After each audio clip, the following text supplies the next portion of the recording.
It's recording. So, here, I'll stand in the background. You can't see me. Alright, most of me.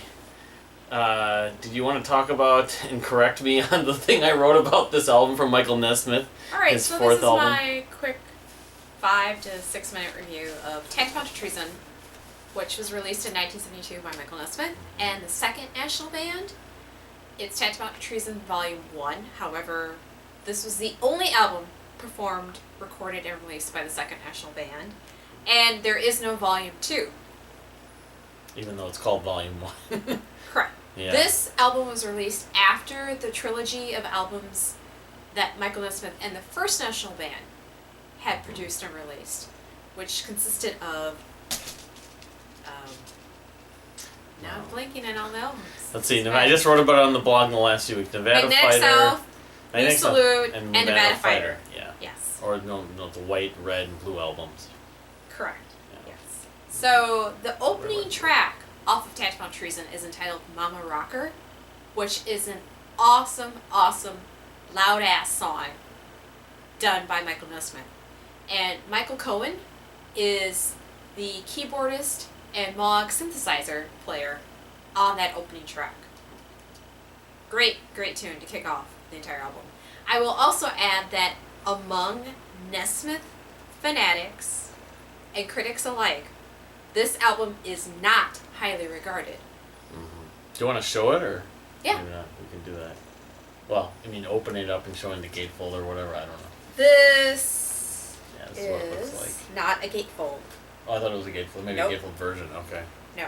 This is a signed copy, though. Anything special besides the signing? You can show the signing. Well, you can see that up close. You can. What's often been noted in a lot of critiques of this album is on the back are instructions and a recipe for homebrewed beer, which I really don't care about, and I think is even there, not really put there to be read. I think it's just Nesmith's way of Sense of being humor. ironic and being funny. Yeah. So, alright. The other thing is that I also believe that this album is a very epic, infused... it's not proggy, but obviously a lot of prog fans and peeps tend to gravitate towards Nesmith, and certainly probably gravitate towards this album. Just because, as I stated before, of the epicness involved, and the transitions from each song are unlike any other transitions that I've ever heard before. It's almost a mini soundtrack in and of itself. Because once you listen to Mama Rocker, then it leads into Lazy Lady, which is an okay song. I'm not going to elaborate upon that. But You Are My One is very atmospheric. It's extremely repetitive. It sounds a little new agey, and I believe that's why it works. Okay. So, once you actually hear it, how can I explain the transition to Lazy Lady into You Are My One? As I stated, it's atmospheric. It's almost...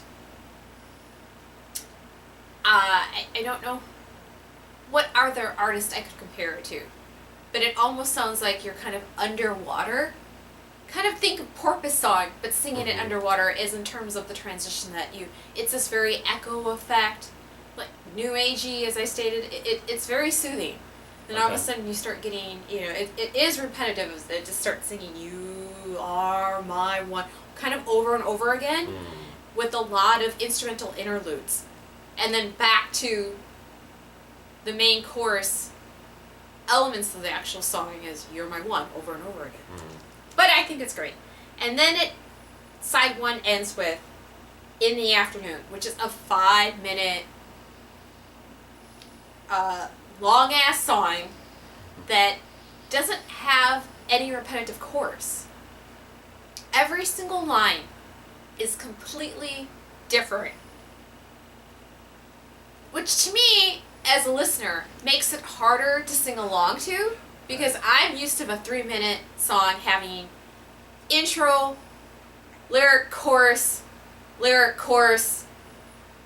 end. And this song is captivating, but doesn't hold true to that pop standard.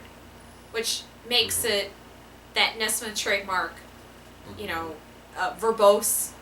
A lot of people have called Nesmith's songwriting verbose, and that by no means is an exaggeration, and it's extremely reflected on that song. So then you have side 2, which opens with Highway 99.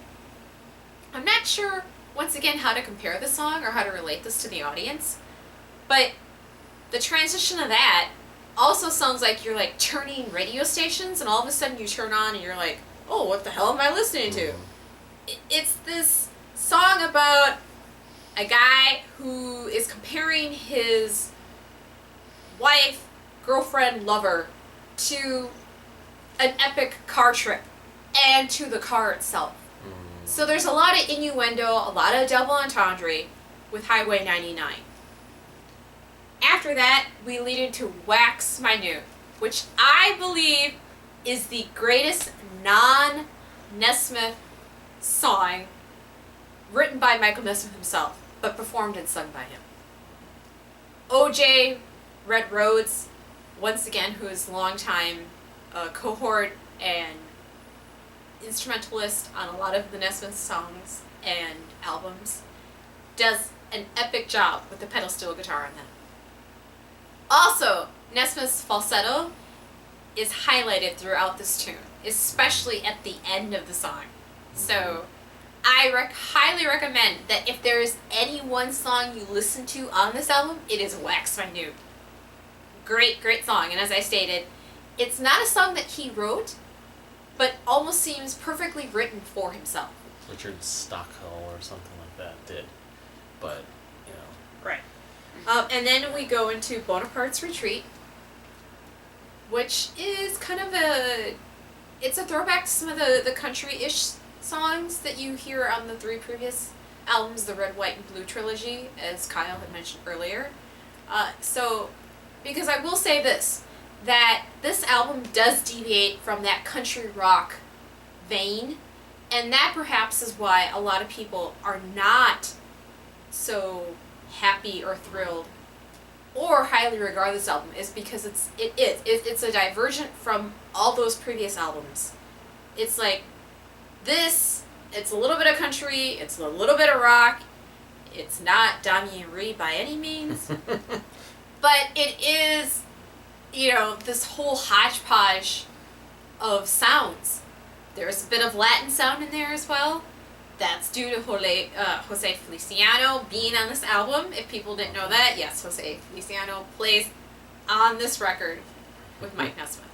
So, then we go to the track Talking to the Wall, which is also atmospheric again. Dark. It's about this guy who...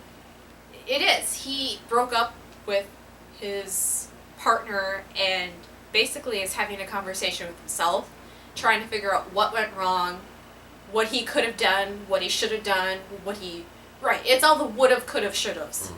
And then the album ends with She Still Thinks I Care, which is a country classic, and I believe it was written by, I'm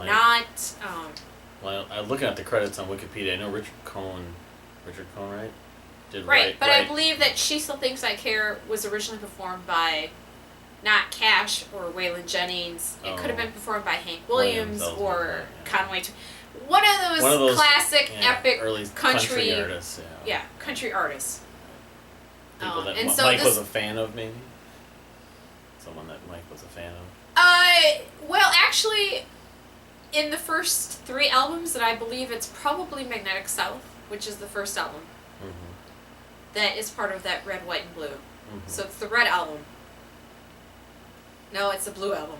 Correct me, because Loose Lou. I know. Yes, blue is first. Yeah, so it's blue, red, and white. I should know this. I've written this up on my blog, but yes, right. Blue was first. Anyways, in the liner notes of Magnetic South, which is the first album in that trilogy, Michael Nesmith writes about the 3 influences he's had. One being Hank Williams Sr., 2 being the great piano player, Great Balls of Fire.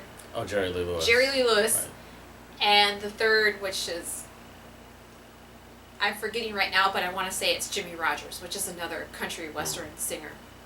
So, I'm unfamiliar with, but yes. makes sense, you know. Okay. Like I say, he's,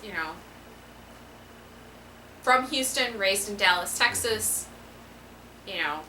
Down in the South, it's going to be this hodgepodge of He got blues, exposed to that, yeah. Latin, country, western, and then folk music is what the scene he came from, that he grew up in. He decided to become a folk artist first, and then transitioned into a TV star by accident, being in the Monkees, and then he really wanted to do this country-infused rock, and he wasn't really allowed to do that, and so out of that frustration, he began his own career. But that, in a nutshell, is my review of Tantamount to Treason from beginning to end. All right. And as I stated, Wax Minute, if there is one song you play on here, it's the second track on the second side. And that's it. Thank you for watching.